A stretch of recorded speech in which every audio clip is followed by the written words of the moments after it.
From the NewsChannel 5 network, this is Open Line.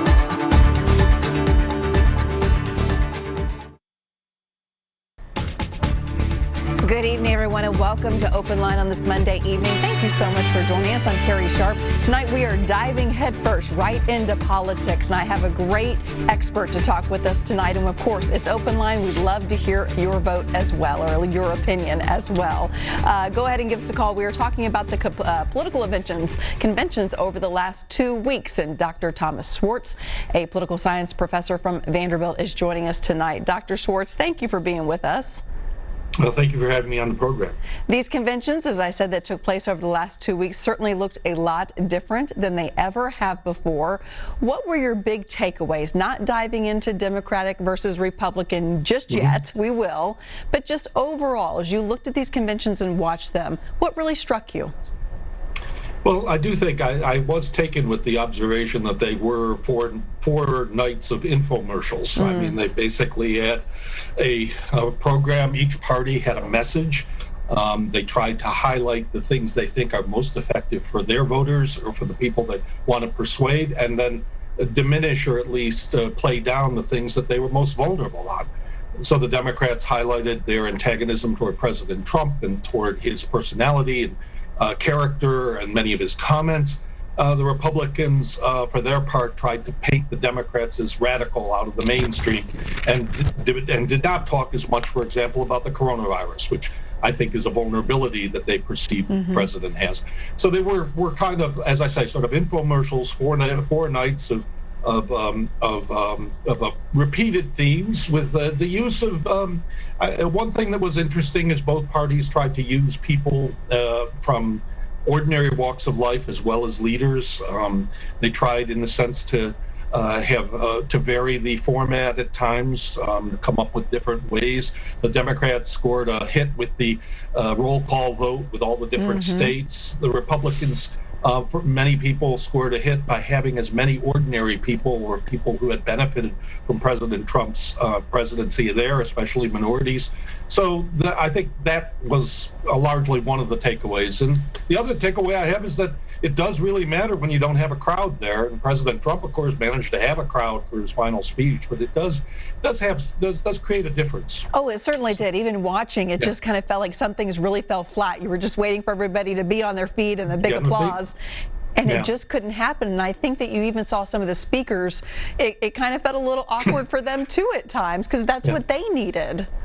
Well, yeah, speakers, as a professor or a teacher, you take a certain, I find that when I'm in front of students, I'm different from when I'm sort of speaking alone. And this is something that we've faced with online teaching. It's how different it is.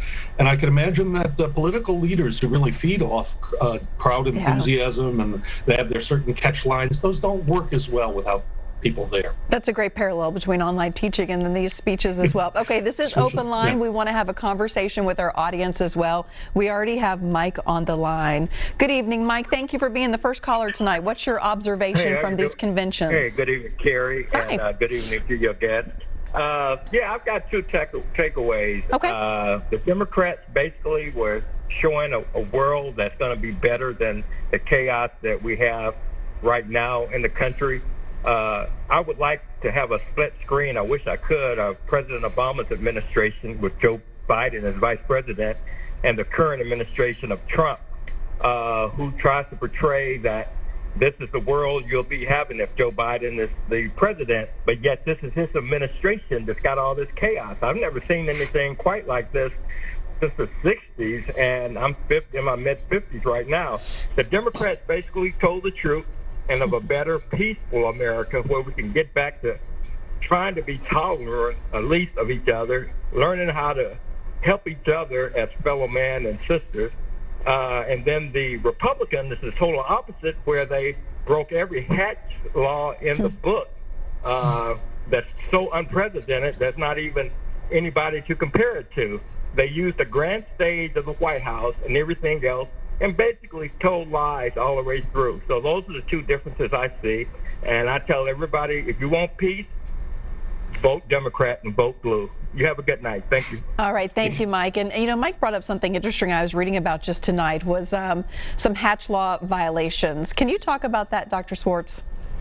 Well, the Hatch Law does prohibit the use of government buildings for political purposes, these types of things, but it has a lot of exceptions, and it tends not to be enforced. I think there had been sort of unwritten rules that, for the most part, had prevented its abuse in the most flagrant ways, but in many other respects, the Hatch Law is one of those laws that would be more or less conveniently forgotten, depending on who's in power. The thing with Trump is that he is willing to break norms in a much more dramatic and powerful way, and he was willing to break them on the Hatch Act anyway. I don't think you'll see, though, any enforcement coming into play. That's just kind of the way it goes, and it has for a long time. It's kind of the way it goes, yeah. Yes. Yeah. One thing that I thought was interesting with the Democratic National Convention is they did use some Republicans as part of that convention, and that has to be part of their strategy going forward. Yes. Well, let's face it, Donald Trump has sort of remade the Republican Party, and there are many Republicans they used to use the term never Trumpers or whatever, who were alienated, including the last several presidential candidates, Mitt Romney, George Bush, this sort of thing, and many of their supporters. And so I do think there was then this opening that the Democrats did use. They brought John Kasich from Ohio, the governor, on to speak, and they were trying to outreach to moderate Republicans who are angered and disillusioned by the Trump administration. And then also, as we're showing Bernie Sanders as well, of course, the presidential candidates he was going up against during the primary, and some people who are considered very liberal brought them in as well. They really want to, I guess, pull in all facets of the Democratic Party and even reach into the Republican Party a bit if they can. That's the whole strategy is, of course, to expand the tent and to make it very much seem as though they're willing to be much broader in their outreach to people than the Trump administration did. Let's get back to the phone lines. Kate is on the line. Good evening, Kate. Thanks for being part of the show. Hi, how are you? Good. Go ahead. Okay, so I have a question and I have a comment. Okay. My first comment is I don't understand how a president says that he cares about the people of America, but then he turns around and holds a huge pony show on the South Lawn in Washington, D.C. at the White House with 1,500 people unmasked, including our governor, Bill Lee, who did not hesitate to let everybody know about that he was there with his face masks on. The other comment, and I'm saying this, moving from Nashville to Tennessee, or moving from D.C. to Nashville, that was one of the biggest reasons I left. My question to the professor, I wanted to know, who do you think is going to take this election? Do you think it's going to be Donald Trump, or do you think it's going to be Joe Biden? Okay, let's ask. Dr. Schwartz, you want to make any predictions? Well, 4 years ago, I confidently predicted Hillary Clinton's victory, so maybe you should take that in mind. I actually am as much a historian as political scientist, in fact, more of a historian, and I feel comfortable in that. I can tell you who won the 2012 election, the 2016 elections. Looking into the future is always challenging. I find it hard. I mean, right now, if the election were today, I think Joe Biden would win. But there are a lot of variables going on in terms of what's happening with the disease, what's happening with violence in America, what's happening with the economy, that make it very hard to predict the outcome of this election. We are a very polarized society. Electoral rules are still such that, well, I'm actually fairly confident in saying I think Joe Biden will get more overall votes than President Trump. But I don't know that that will matter if President Trump can do what he did in 2016 and win the electoral votes of most of the battleground states. It doesn't help if he gets 70% of California's votes and then Biden loses all of the battleground states. The Electoral College is still how we do elections. And so for that reason, I'm a little more skeptical, and I certainly was burned very badly in 2016 by my prediction, and sort of reluctant to get out on a limb right now. Like I said, I think right now, if the election were held, Biden would win, but I do see reasons for thinking that it could turn the other way. Do you think, you mentioned this, do you think COVID, the economy, and the violence in America right now are going to be the top three issues going forward into November? Yes and no. I think it's possible, for example, if the violence or the unrest diminished in the next few weeks, that it might not be as central. I also think that if the COVID outbreak were to be reduced, and it is a little bit going down now, that might not be as central to people.